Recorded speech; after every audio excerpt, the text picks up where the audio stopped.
Okay, I'd like to welcome everybody to the Australasian College of Road Safety New South Wales chapter seminar on speed in the context of movement and place. Just a quick roadmap about where we're going today with our seminar. We've got 3 speakers and we'll be spending about 10 to 12 minutes with each speaker. Then we'll be having a question and answer time at the end of those 3 speakers. The questions, if you've got questions for the speakers, can you please pop them in the chat?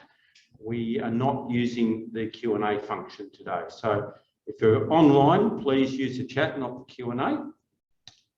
My first thing I'd like to quickly say is the acknowledgement of country. I'd like to acknowledge the traditional custodians of the lands on which this meeting is hosted, and on the lands of the Australian and New Zealand-based colleagues today. I would like to pay my respects to elders, past, present and future. Today we are meeting on Gadigal land of the Eora Nation. Now, in terms of our speakers, as I said, our focus today is on speed through the lens of movement and place. And we're going to look at it through 3 aspects. Firstly, the aspects of community. Then we're going to look at policy and government agendas and direction. And then we're going to look at a case study through a local government and what happens where the rubber hits the road and making it happen in community. So our first speaker is Lena. Lena is the co-founder of 30 Please and the safestreetstoschool.org and vice president of Walking Sydney. As a co-founder of 30 Please and Safe Streets to School, Lena will be presenting a community perspective on the impact of speed on the safety and amenity on the streets where we live and play, and share the experiences of community and improve road safety in planning and delivery of infrastructure and community spaces, especially around environments frequented by vulnerable road users such as school children, cyclists and pedestrians. I'd like to welcome Lena. Thank you, Lena.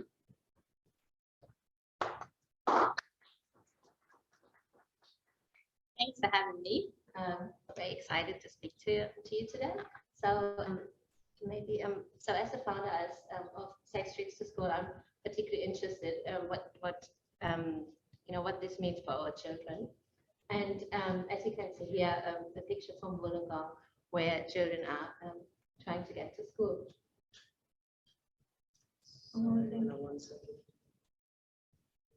Only 12 minutes. So. Okay, you're up. So yes, so movement in place is a really great new framework, and I think it's going to work really well with what we're trying to achieve. And when we talk about our campaigns are mainly about trying to get community support and change the narrative around low speed limits in local streets. So here is the New South Wales movement in place. The local streets, interestingly, are put a low place, low movement, whereas in the National Road Safety Strategy, there's probably a significant place for some movement. And if I had to choose, I would also prefer a significant place, especially when we think about our children, because our children, they usually have their neighborhood as what the places where they can move around or where they should be able to move around. And so I think for communities, it's a really important function, the place function. And obviously you want to be able to get to your house with your car, but that's just normally just the last kind of mile. So it's not the most important thing to get there in a really fast way. So and also how big this could be in terms of how, and I studied in Munich, and when I did the advocacy, started this, I thought, I read that 80% of streets in Munich have 30k speed limits, and having studied there, I only owned a bike. I never owned a car just because it was also completely not affordable.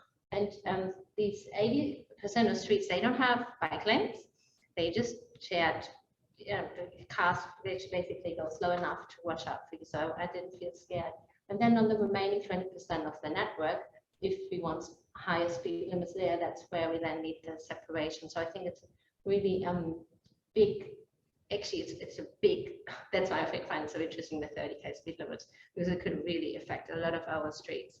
If we think about where do we want cars to be, most cars should normally be the majority of their journey on the main streets and on motorways, on the big streets. And obviously the speed limits are a completely different matter, especially if we separate. But on those local streets, especially if you think about, Wollongong, where I am, where 50% of streets don't even have footpaths, that would be really something transformational for the town I live in, and I think a lot of other places. And I think also I saw places where lower speeds work in Australia. That's for me the holiday park. Obviously here, even little kids have the license to be independent in a holiday park environment. I mean, there's even some NRMA holiday parks, and they also have these really low speed limits. And within that context, it really gives a lot of freedom and nice community building, even when surrounded by strangers. And just maybe, I think this chart's interesting also talking about how long does this actually take, because we have these 10K speed limits in holiday parks, but we're actually talking about 30K, which is almost 3 times faster than 10K. And it still creates this really nice balance where cars can watch out for people, especially children. So here, this is based on data from the German car club, ADAC, a really, really big organization. They're like, it's a motoring lobby, actually. It's definitely not they're not biased towards walking at all. And so they did the study. And so the travel time for 1K, when you drive a car with a speed limit of 30K, it takes 2.9 minutes.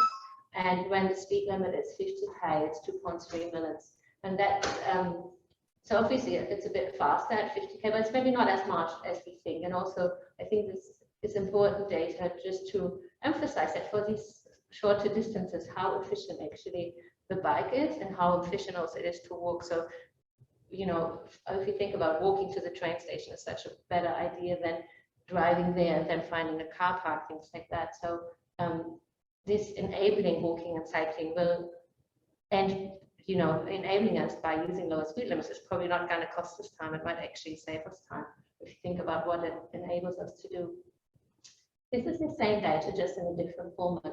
So just showing that in order to have our travel time, we have to at least double the speed limit. And then obviously there comes the other effect into play in an urban area, that we can't actually go an average speed of the speed limit anyways, because there's intersections, there's other cars, and there might be congestion. So the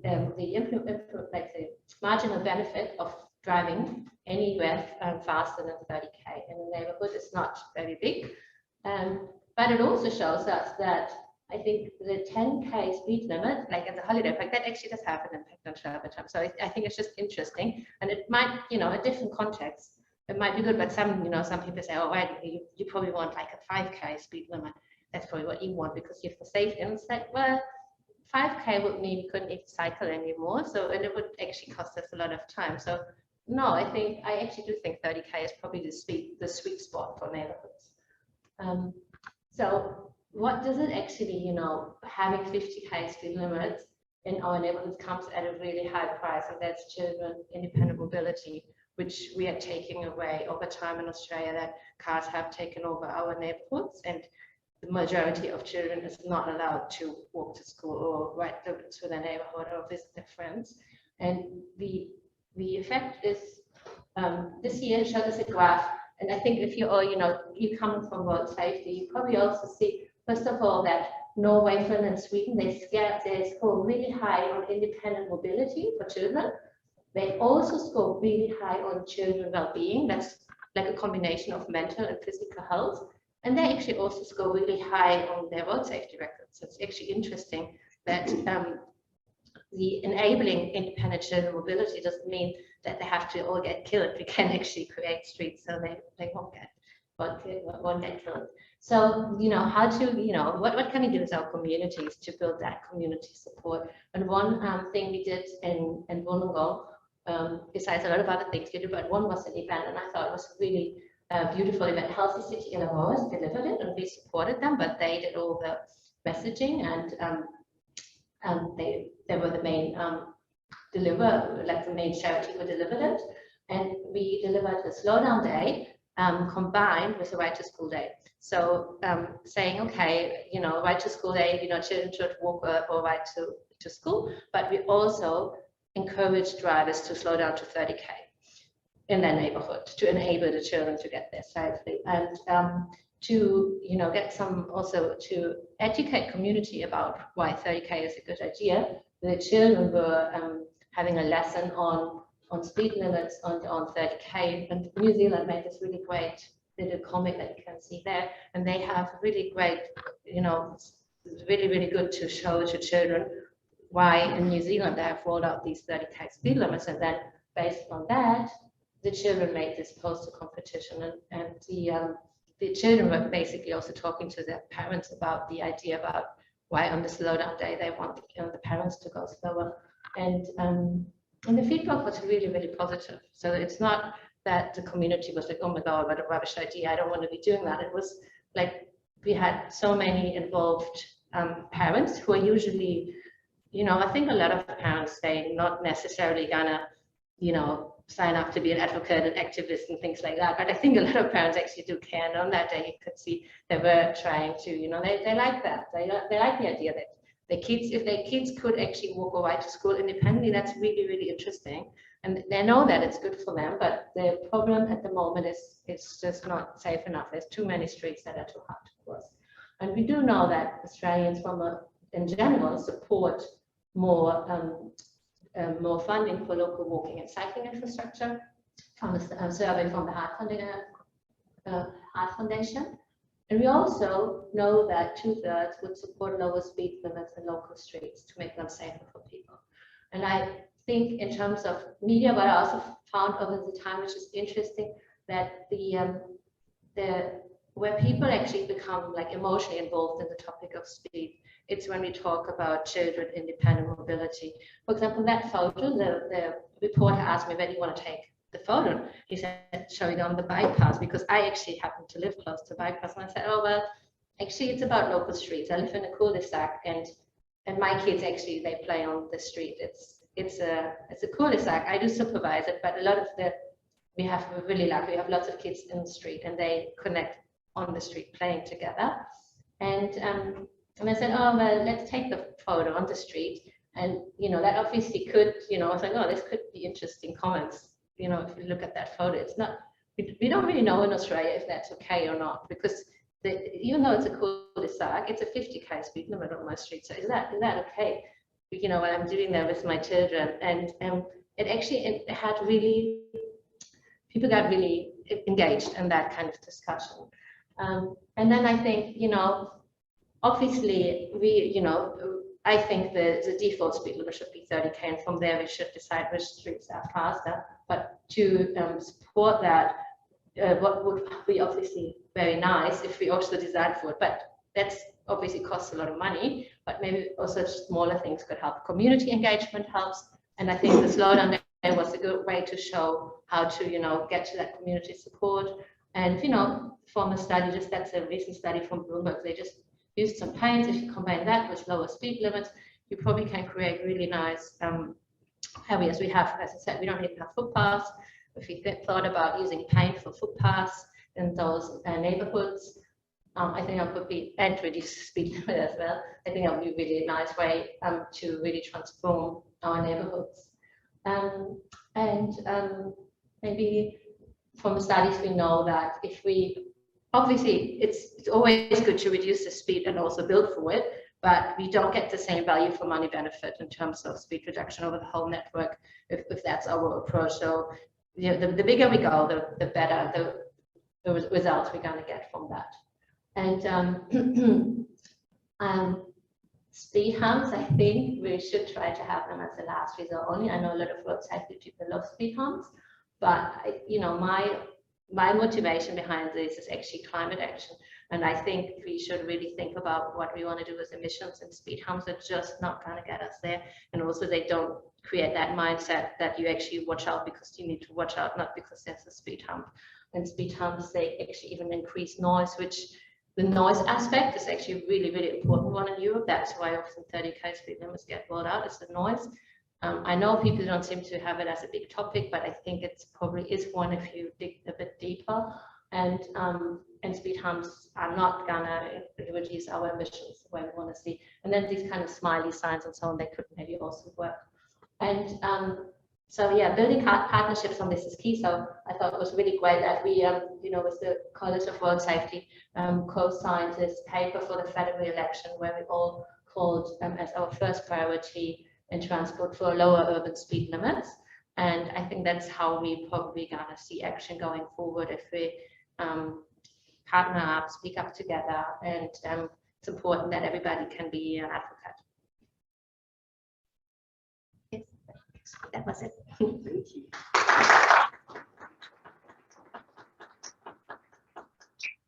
Thank you so much, Lena. There was so much there. I mean, the first thing I got out of that was the desire the community has, that they really want those lower speed limits. And you hear a lot of people say, "Oh, community don't want it." Well, clearly, community do want it. But I liked at the end there that you made that really critical link between road safety and climate, because I think that we forget that road safety is in the Sustainable Development Goals, and there is that connection that we can't walk away from. And we don't want to just have speed humps. We want to have environments that encourage lower speeds and actually work for the community. Our next speaker is looking at it from a policy perspective. Let me quickly introduce Gareth. Garth Collins is the Director of Centre for Urban Design and Transport for New South Wales. Gareth is a landscape architect and urban designer. He worked in private practice in the UK and Scottish Government before moving to Australia and joining the New South Wales Government Architect's Office. He has worked in transport for New South Wales for the last 20 years, involved in many projects, including the Pacific Highway upgrades, bus transit ways, maritime projects, the Sydney motorways, and many bridges around the state. Gareth is a fellow of the Australian Institute of Landscape Architects and a former New South Wales president. He has produced many guidelines and urban design frameworks over the years, including the Beyond Pavements Urban Design Policy, which won an Australian Award for Urban Design. Let me welcome Gareth.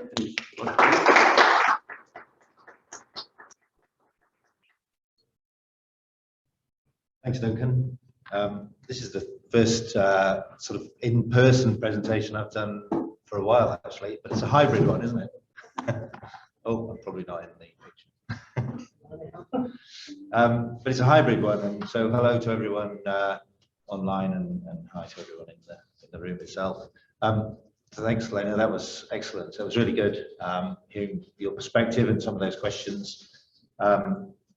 My task and others in transport is to sort of translate that into policy and how we do things, how we design things, and then how we finally build things and hopefully shape the built environment and take a look back at some of the things that are there already.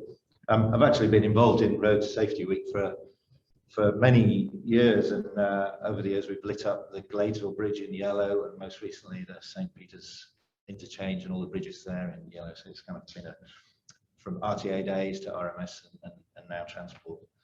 So anyway, I'm going to flick through a little bit of a story. I'm going to show you some slides and diagrams that I only got finished today. So this is really hot off the press, and I couldn't get Duncan the presentation until only a couple of hours ago. So he was texting me and emailing me, saying, what is it? So I'm going to talk about the design of roads and streets and some guidelines we're working on and give you some context. I just wanted to just very briefly start with a little bit of a description around place. That's the south coast. That's Bury in the middle. There's the bypass just in front of it and the noise mound that we built. And there's the various towns and landscape at the distance. And that is a place. It's a place that contains many other places. And there's the whole landscape is one, and the spatial qualities. And then there's the high street in Bury. You can see on this slide, this alignment here. And there's the grid form of the streets which make up the town. And there's the bypass, which is an experience in its own right and a place in its own right. And then if you sort of zoom in again, you've got the little corners where the cafes are and where the shops are, or where the fairgrounds are. And all these are little places. So we get this sense that the whole of New South Wales is a place, and we're working in that place. And I think that's a very important concept. So when we talk about movement and place, we're not talking about movement or place. We're talking about thinking about movement in all its forms, from 30k or even walking down laneways, malls, right up to motorways and going up the Pacific Highway and experiencing that landscape at that certain speed. And all these kind of interactions with New South Wales are really important. And so any guidelines and policy that we produce, we have to think along those lines. And New South Wales is an amazing place. I did a still sketch a few months ago because I was getting a little bit fed up with people just talking about the regions or Greater Sydney. It's not the regions of Greater, it's the whole of New South Wales. And you can see sort of, that's Greater Sydney, a little blob there. That's the sort of Greater Sydney cities area with Wollongong and Newcastle, and again, a little blob. But we've really got this amazing landscape, the Great Dividing Range, all the way up, with this very green, lush corridor where many towns and transportation corridors are, and then it becomes brown out towards the west. And we've got these Aboriginal nations in these colours dotted around, spread around the whole of New South Wales. We've got amazing valleys and gullies and different landscapes. So it is an incredible place that we live and that we're managing the transport. Where do we sit at the moment with managing transport? We've done a lot of work. About 20 years ago, we produced this document, Beyond the Pavement. We've updated it 4 times since then, and it was for the RTA, then RMS, and it was making people think about not roads, making people think about beyond roads, beyond the pavement, making people think about places where our projects are. So that was a sort of a policy document, but it was very much to do with designers and people like me, and as well as the engineers. We were starting to get the chief executive, there was interest there, but over the last few years there's been a blossoming of interest in New South Wales, the towns, the cities we live, the villages, the countryside that we spend time in. And a practitioner's guide to movement and place has been developed that allows us to think about what are we doing? What sort of roads are we providing? What streets are we providing? How do we think about the landscape, the character? How do we match those two things up so we don't get these awful disjunctures? For instance, Parramatta Road blasting its way through the little heritage town of Camperdown and all the problems around that. And then some of our country towns where we've got 60, 70 km/h highways going through the centre of the towns themselves. And then there's the future transport strategy, and that's got a whole direction around successful places. But what's missing is this kind of, and we refer to Austroads for a lot of our standards. And Austroads, it's been updated recently. It's a very good source of information, and it talks about context-sensitive design. It talks about thinking about the place that you're working in and designing in, and there's a lot of thought in that, but it's still early days around that. We still don't have a document that sort of separates out thinking about 110k, 60k, and then 30k or 40k local streets. So we want to provide some more detailed guidance that helps organisations and authorities think about all roads and how they're different, how they differ between different places.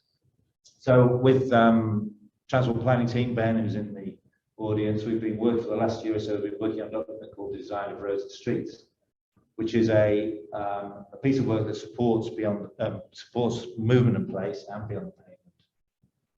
And it sort of fits together a little bit like this. There's the future transport, providing government strategic direction, movement and place, providing direction from that point of planning and thinking about urban design. We've got beyond the pavement as we're getting into the nitty-gritty of the projects and how we think about those. And then we've got the design of roads and streets, which allows us to think about the outcomes and how they relate to what we want to build and create. And one of the key messages in the design of roads and streets document is that we have to think about roads and streets differently. There are similar principles across them, to do with green infrastructure and fitting those roads and streets into areas. But high energy, as you all know, it's quite a different kettle of fish to low energy environments. It's all urban design, how we think about everything, but there's different sets of imperatives for high energy. We're talking about road and vehicle safety much more strongly, major engineering, regional and state and federal connections, the national economy, and then the low energy environments. We're talking about communities, urbanisms, how our towns operate, we're also talking about the national economy, but much more about the local economy as well. The structure of our towns and cities, pedestrian safety, and there's different sort of documents that relate to that kind of area as well. So we've got the design of roads and streets, local authority guidance. There's a whole suite of pieces of work that have gone into thinking about roads and streets as part of that built environment, structuring towns. So there's a sort of a thought process that we want to promote that means that this sort of thinking doesn't populate this area. Because clearly this sort of thinking doesn't populate that area, as we know. We've got good at those sorts of things. There are a whole set of principles, and I don't want to go into too much detail, but this ties it back to our own design principles that have been developed over a number of years that fit into Better Place, which is the government architects' policies, and these set the scene for the sort of things we need to be thinking about. The document takes the 4 road environments from Movement Place, which Lena showed earlier, and puts forward typologies, and we've got 16 typologies that we're setting down in the document.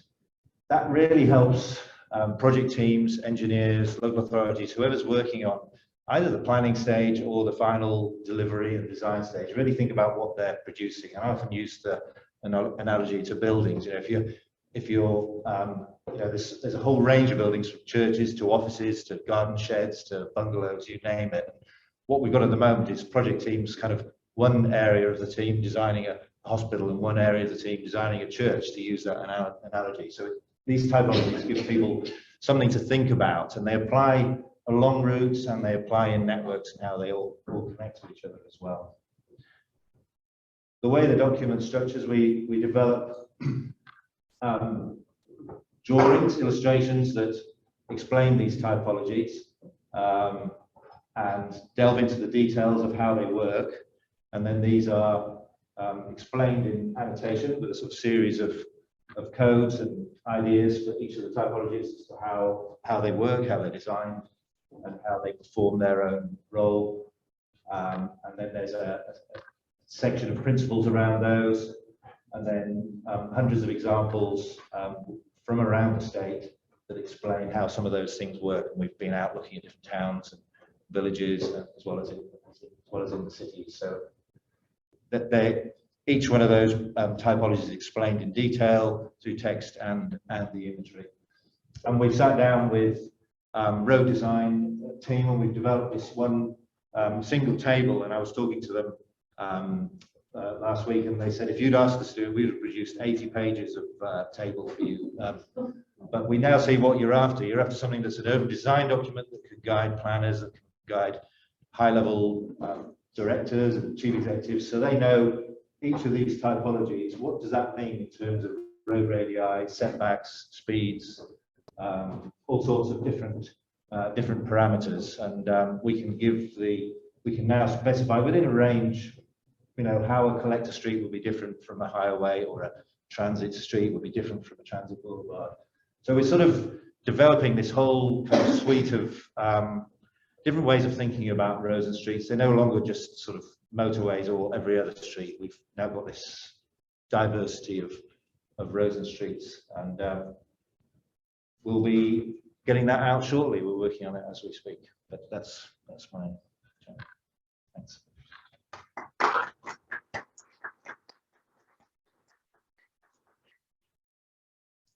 Thank you, Gareth. I've got to confess, prior to that, I think I put places into just a couple of little boxes, like, you know, around near the shops and an industrial estate. Now I'm actually looking at it and thinking, actually, it's a whole lot more complex, and it's not a case of that's 30 every there and then 50 there and 80 everywhere else. It really made me think about, hey, it's a sliding scale, and there's 10 places and 20k places and 30k places and 90k places, and we really need to be a lot more specific and detailed about it, I suppose. So thank you for that. It's excellent. I'm looking forward to the questions we're going to get on that one. Our last presenter is Dave Hunter. Dave's online, so he's not joined us today. He's down in the land of Eurobodalla Shire. Dave has worked in local government for 35 years, with Eurobodalla Shire and Council, including engineering, surveying, development, assessment of water, sewage and road design, and now traffic and road safety planning. His diverse background allows him in his current role to assist in the community to make roads safer. Over the past 7 years, he has come to appreciate the importance of good infrastructure to underpin the safe system approach to road safety and the ultimate goal to reduce serious injuries and fatalities. In recent years, Dave has been involved in the completion of the Moruya CBD High Pedestrian Activity Scheme, which was funded under the state's HPAA Speed Management Program.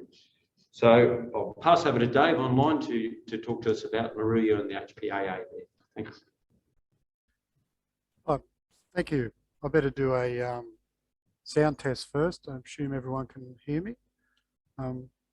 Yeah, I appreciate the opportunity to present at this conference, looking at our speed management scheme for Moruya.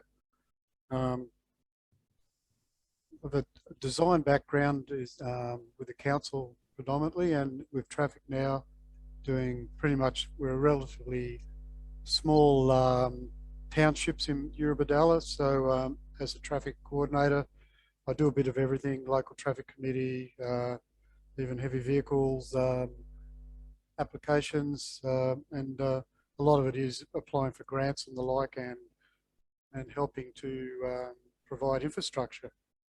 I guess Moruya, it's not our largest town, but it's the centre town. It's, you know, before Bateman's Bay got as large as it is, it was a business district, and it's where our Shire Council office is. Basically, the CBD, we've looked at treating the east side of the CBD at the moment. It's where most of our businesses are. The Princess Highway is on one side, and I guess what we call a bit of a rat run that runs from Shore Street, Ford Street, through the CBD is an area that we've already treated and looking to expand that. We'll go to the next slide.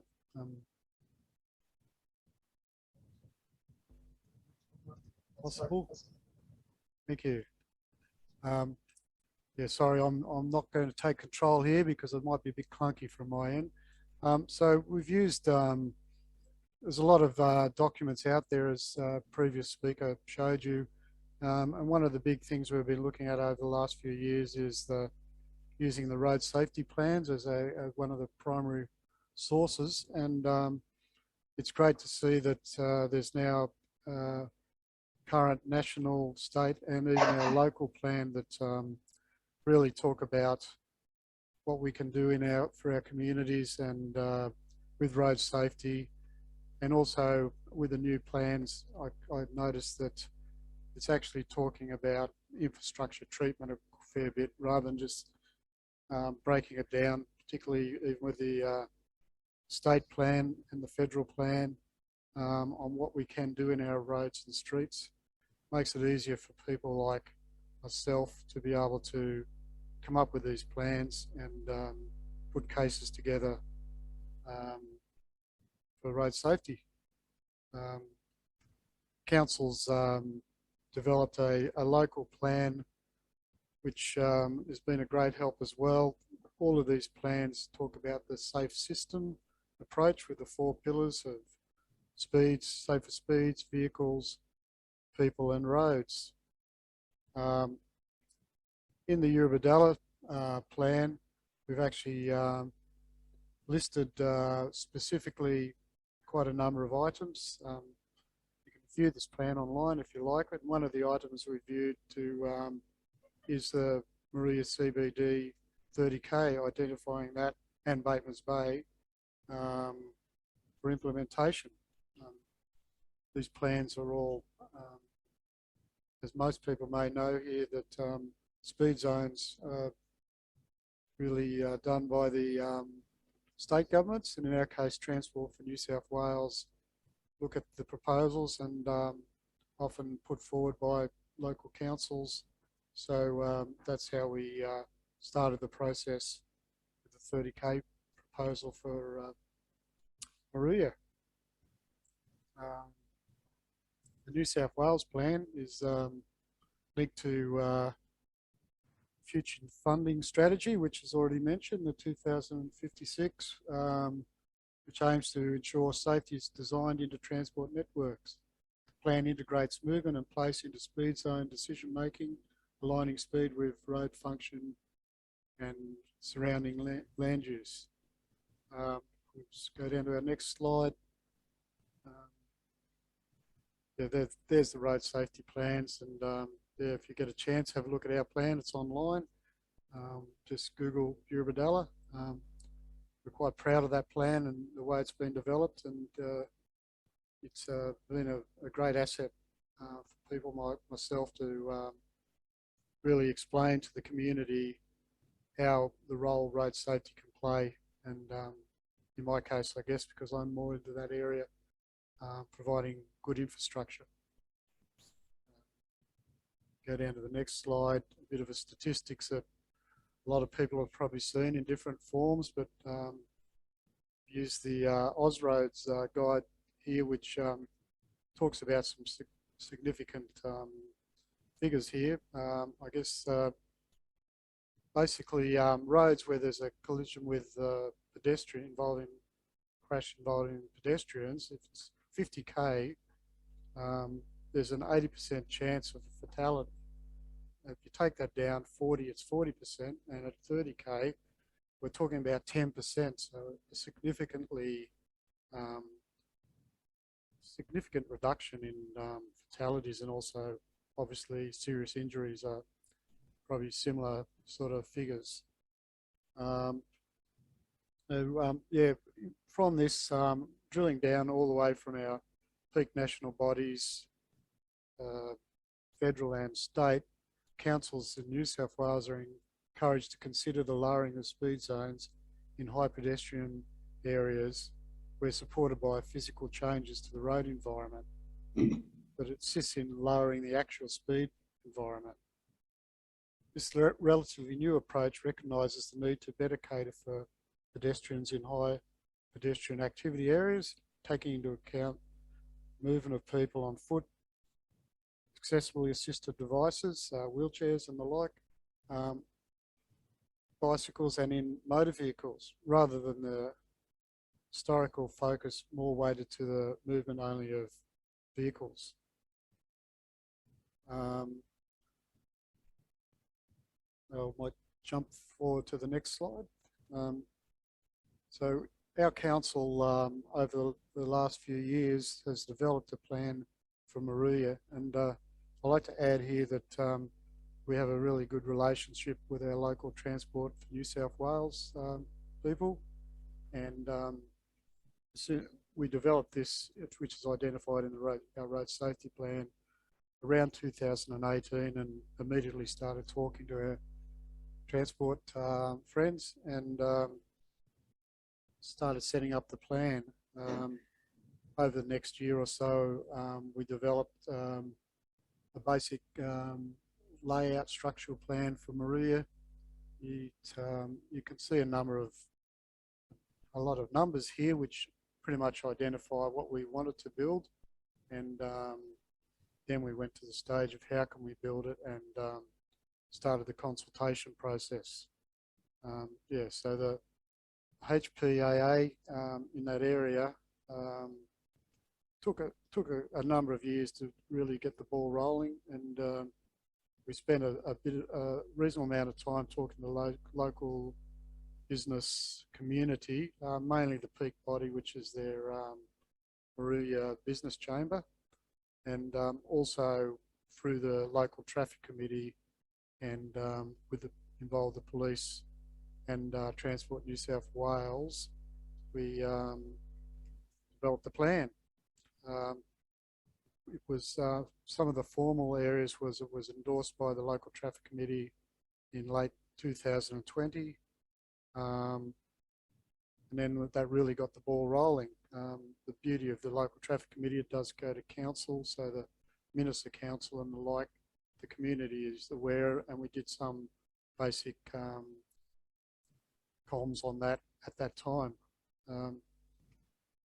We actually, rather than wait for grants and the like, we have a small bucket of money that we used for road safety, and we actually built 3 of the structures in the first part of 2021. This was 3 wombat crossings. So they were done by council and using our funds. Maybe we might just jump to the next slide. Here's a snippet of what we did. On top of the 3 wombat crossings, we also received we'll call it a relatively small amount of money from transport. It was enough to do the project, to install a small mountable roundabout on Ford Street, which this basically leads into Woolworths area. So you get a lot of traffic coming in and out there. I'll probably say for now that this is a bit of a rat run, we call it, which everyone would be probably familiar with, that it's the same distance as passing through Maria going this way as it is going on the Princes Highway through one set of traffic signals. It doesn't really save much time, I found that out myself, but a lot of people just go that way as soon as they see the lights red. So it's an area that gets quite a bit of through traffic and also main traffic for the business district. I'll sort of point out the something with the roundabout here. I'll just show you some initiative we used in construction. So getting onto the construction side of things, putting these devices on the streets in concrete can create some situations because you've got to wait for the concrete to cure. So luckily in Maria, there's a lot of areas where we can just close the roads for periods and then bypass traffic in other directions. But it certainly still creates disruption. So we decided to prefabricate a small annulus for the roundabout on Ford Street and basically drop it in overnight. It proved quite successful, except as usual, Murphy's Law, we got 15 mils of rain within half an hour, 2 hours after we dropped it in, not quite in place. So this doesn't show the actual problems after that period when the rain came that night, because we actually did it overnight. The other roundabout, wombat crossings, this one on Ford Street. We can jump to our next slide, that'd be great. And then an additional 2 on Shore Street. They're all built by, we have council crews that do all sorts of work for us in the Shire. Basically, I guess you call them day labour, but basically we do all sorts of projects like these small projects up to other larger projects with our local construction teams and also utilising a lot of local contractors. So it works really well for our council because it gives us flexibility to build things. And yeah, here's an example of what we have built before and afters and the like with the 3 wombat crossings. Go to the next slide. So once we built those crossings, the wombats in 2021, we've been talking to transport for quite a while. So we offered up, originally we were talking about a 40k share high pedestrian activity area, but we decided to go for a 30 to to show some initiative on road safety in New South Wales. And I believe we actually had this, these were put in place soon after the 3 wombats were installed in late 2021. And yeah, we're all quite proud to say that I believe this is probably the first 30k put in regional New South Wales, which can be seen as not so much a trial, but leading the way for road safety in these areas with like small towns and the like. I'll jump to the next slide. So at this point, we wanted to do the whole CBD, which was always our goal. Transport were reluctant to make the 30k into the whole area until we put in the additional infrastructure, and so we received a grant in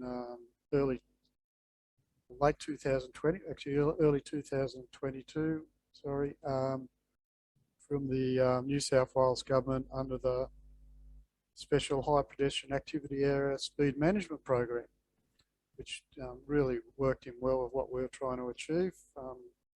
And we received about $250,000 to finish the project, which included 3 more wombats and a median island on Ford Street. At this stage, things were starting to hot up a little bit with the business community and the local people. The Shore Street and Ford Street sections don't have that many businesses nearby, and the parking wasn't such a big issue. But with the new facilities, we've brought up some new challenges, because every time you put one of these wombats in, you generally lose 5 or 6 parking spaces. So on-street parking spaces. Maria has the luxury of having about nearly 1,000 spaces in the off-street and on-street area available to the public. So we didn't see it as a huge issue. We were looking at losing about a bit over 20 spaces, but the business community, we started to do some serious engagement, including talking to all businesses, and yeah, it got a little bit political. Maybe jump to the next slide. So I think this is where we did quite well with our community engagement. We had a new council with 7 out of the 9 councillors just elected were new. So they had quite a big expectation on community engagement, and it pushed us along a bit to do this a bit more strategically than we'd done previously. So we sent out letters to over 300 businesses in the area and owners and operators, and I personally walked around and visited over 100 businesses myself. The goal was to try and pretty much sell it to the community, because there was some reservations mainly on parking loss. The 30k had never really been a big issue, actually. We hadn't received too many concerns on the previous 30k area, but trying to sell to the public was, yeah, it was a challenge, which we were up to, and was quite successful. Go to the next slide. Great. Yeah, so as I said, some statistics there on it, and the interesting thing was that on Facebook and the like was shared by various people. It was virtually opposite to what happened in reality when we engaged the businesses. One particular councillor said that there was about 80 or 90% against the proposal.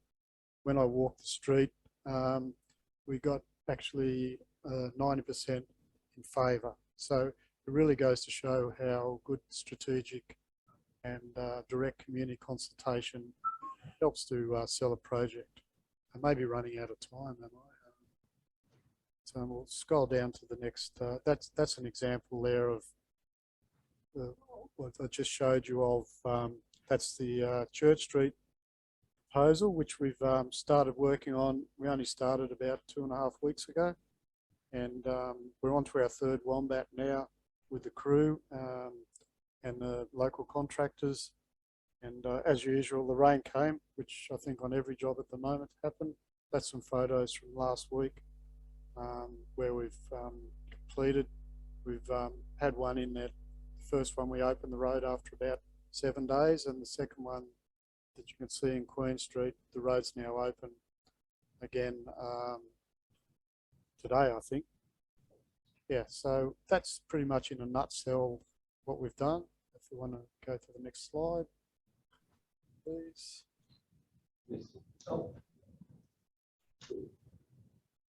And then I guess we can talk a little bit more in questions later on. I think I'm running out of time. So I think strategic planning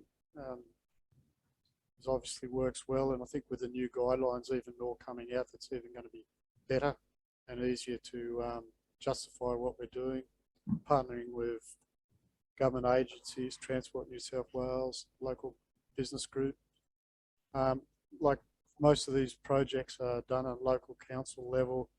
It's important to keep the councillors informed and not so much on side, but give them the information so that they see the logic in it, and also obviously with a greater community engagement. I think we learned a bit from this project. The next one we may do, or similar type of projects, I think we'll adopt this strategy we've used to get engagement. And just a little one. One of the things we've found is with the road pavements, when you put a concrete structure like this on a bit of a slope, particularly heavy vehicles, we have a few heavy vehicles and trucks delivering to areas, you get a bit of pavement failure at the edge. So we'll probably be doing some pavement works and deep lift asphalt and the like to fix that up. Something that probably needs to be considered in your costings. And that's about it.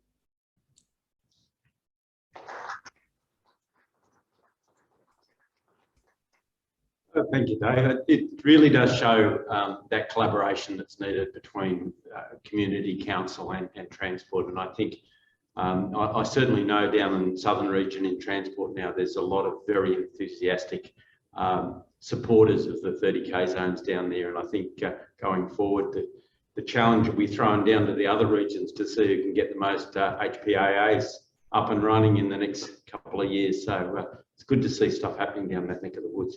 I'm going to throw it over to Prasanna to chair the questions because he's got them all up there and I see they've been coming in. So I'll get the two presenters that are live to dive up to the mic. You won't worry about the camera and have to be shy about what you look like. But if you dive up here to the mic and happy to fire the question, Prasanna. Yep.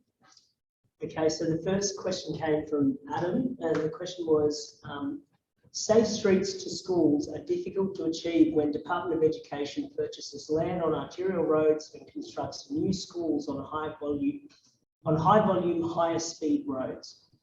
Thoughts on how to work better with state agencies? And that was posed to Lena, but if either of you have. Well, I mean, we are a lot of children live actually quite close to local schools in Australia, so often they come from that side where they don't have to cross that big street. So, you know, that's why that would really help to make those local streets slower. Putting them on, yes, the problem is that it's so car dependent. We always think we have to drive everywhere, and that's why we have those schools and childcare centers on these main roads. And it's part of the problem. It's really I always think that when I drive past childcare centers in Australia next to a highway, what are we doing? Seriously, we have so much space, so many beautiful places, and that's where we put our childcare centers because we drive them everywhere. Nobody seems to be talking about it. There's actually a shortage of childcare centers because residents don't want them because they can't need parking, and then there's not enough parking. So yeah, maybe trying to somehow, when we build new childcare centers in schools, making it almost kind of parents have to commit they're only going to get that if they walk or something. I don't know, something like that, because it is actually really sad to see how much air pollution our kids are being exposed to because of that. So that's maybe not the best answer to it, yeah, but I can see, well, yeah, that is a problem, definitely. Yeah, joined up thinking really, isn't it? It's land use and transport planning and government departments talking to each other, schools having conversations with transport, trying to find the best places and understanding the issues. If they are going to be close to roads, and then maybe there's something we can do about the road and use one of our typologies. The next question was asked by Max. How have you worked out that 30 kilometres is the optimal speed in urban residential streets? Presumably you reject the current common speed limit of 40 kilometres, but why not 20 kilometres? The benefits of 20 kilometres would be greater than the 30 kilometres. Where is the optimum if it's not just what society will put up with in terms of lower and lower speeds? So that was posed to Lena, but I think everyone's well, so 40 is double as deadly as 30, and it does not create that environment where cars go slow enough so they're ready to brake. I think we can see that in our school notes here, and it does also require still need infrastructure for crossing. What, also from what I found actually interesting in the last presentation is normally the way I'm used to 30k in Germany is we don't need wombat crossings in a 30k zone. Actually, ideally, we don't need any crossings because cars actually, if cars go 30k an hour and they know they have to watch out, they actually let people cross. And I think that's what we should aim for, that we don't have to spend all this stuff for infrastructure, especially not wombat crossings in the 30k zone, because that's not really, that's definitely not the vision I have for local streets, that we have wombat crossing everywhere. And is it, 20k is quite a bit slower than 30. It is safer, but you saw that graph that I showed about the travel time. Look at the graph where combine that with the graph where how injuries go up above 30, and then just look what happens around the world. 30k seems to work to make nice livable neighborhoods. So I think it's kind of, we know 10k would work in Australia from holiday parks to make it livable. Just if, it does cost some extra time. We know 40k doesn't work, and we see in other countries 30k works. So I think that's probably, a good speed limit to go for, is my opinion. Yeah, I agree. It's sort of happening around the world at that speed. The other thing to bear in mind is the relationship between energy and speed. And people remember this maths is half mv squared, so a 10% increase in speed is a 50% increase in energy, which is quite dramatic when you're hitting something. The other thing on those graphs is it didn't show, the slower you're going, the easier it is to avoid people, and those graphs of fatalities at different speeds don't take that into account. So that's another added dimension. We might throw to our audience. We've got David, who has a question. Thanks, Susanna. More to Gareth, but I think an observation first of all three. I noticed no one referenced crash history, which I think is a good thing, because I think it shows the safe system mentality is seeping into how we're trying to find solutions. But having said that, Gareth, on that table where you had all the street profiles and everything, there was no objective measure of safety. So Transport New South Wales and nationally we've adopted star rating as an example. IRAP's put out a global street design rating system. Has there been any thought as to how you can apply a star rating there so people can start to look at the relative safety improvements for particularly the lower speed limit type street environments, and then help guide that design component? Yeah, so well, a couple of things there. I didn't mention crash history. If I had more time, I would, because we've analysed 70,000 vehicle crashes in a little separate project we've done around modern roads and the location of trees, because that's obviously, with climate change, improved communities. And we found one fatality or serious injury was related to a car hitting a tree, and that was to do with a seagull interchange in a funny location. So crash history has really revealed something very interesting about our tree setbacks and how they're wildly over provided on lower speed and modern roads. But what I was showing there in that table is a set of design parameters for different road typologies. If we choose the right road for the right place, each one of those typologies should be safe. So we're not proposing a gradation of safety in this document. So what we're saying is, if you design a motorway well and have it in the right location, then that will be a safe system, a safe outcome.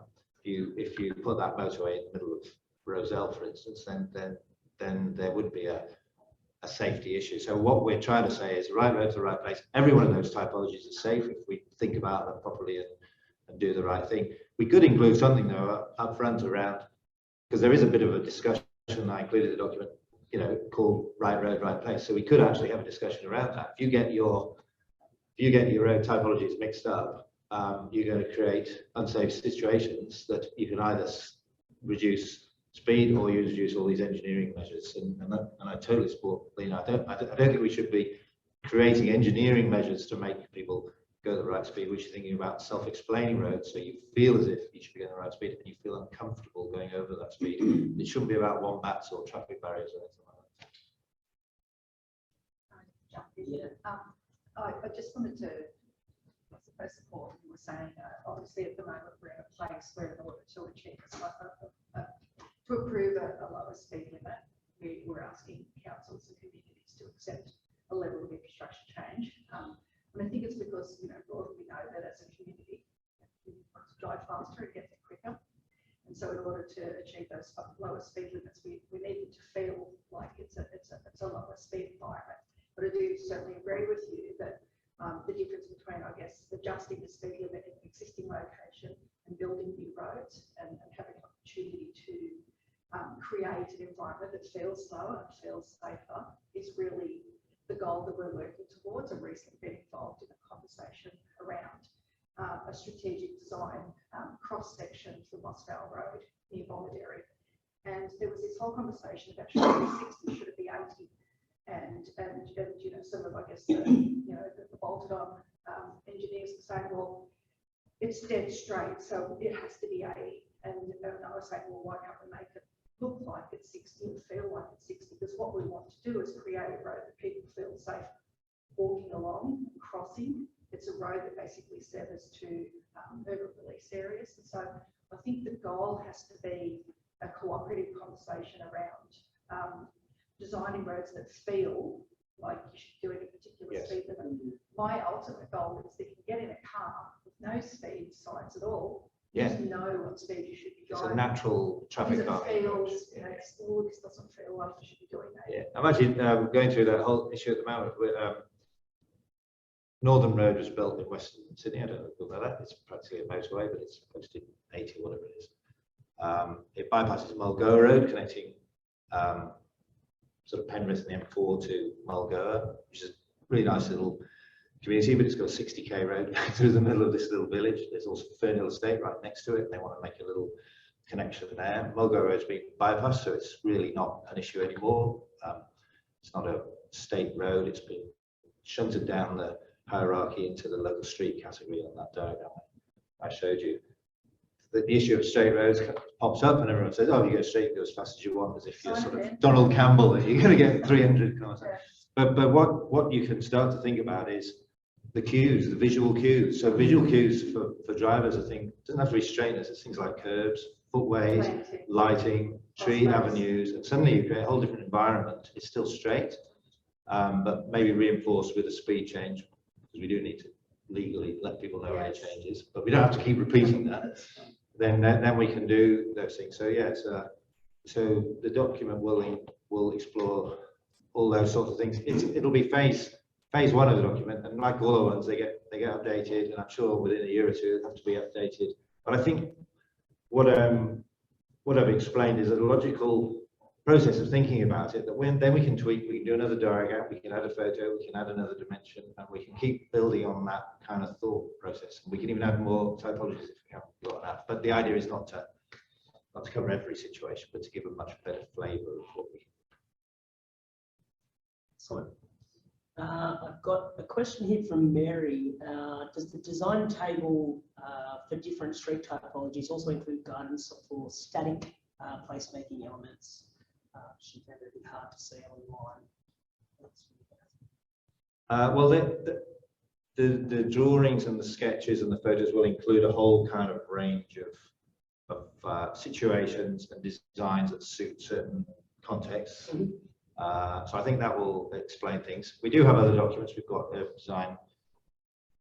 other urban design guidelines that cover some of these sorts of things. The table is very much about deciphering the dark arts of road design and making sure everyone understands some of these figures, like a road radii on a 110 kilometre road is around 500 or 600. I can't remember exactly. But on a 30k street, it's pretty much zero, isn't it? Because it's just a right angle bend connecting, lining up some buildings. So I just want to sort of, and that's where it says zero, you know. So I just wanted to explain some of these parameters that get people all really confused, that don't allow proper discussions to occur, and separate out some of these typologies. So going back to that building analogy, we know what makes a certain building, what makes another building. At the moment, it's all very fuzzy in Australia, so it covers everything, and it kind of stops around about 50 or 60, and we often apply the wrong geometries in the wrong place, and then that self-explaining road idea isn't achieved because people are getting mixed messages as they proceed on their way. I think we might go to the final question, if that's okay. Yep, final question was from Stephanie, and this is for Dave. Interested to hear if the council conducted any post-scheme evaluation surveys to show whether the treatments effectively reduced traffic speed. Yeah, that's our intention. We've got some pre-speeds. And the project hasn't finished yet. We're pretty much a bit over halfway through.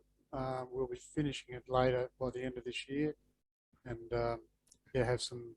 Hopefully, the 30k area will be extended, and then yeah, we'll do some after tests and possibly looking at some pedestrian movements as well. Perfect. I might wrap it up there. I'd like to again thank our presenters for some awesome information.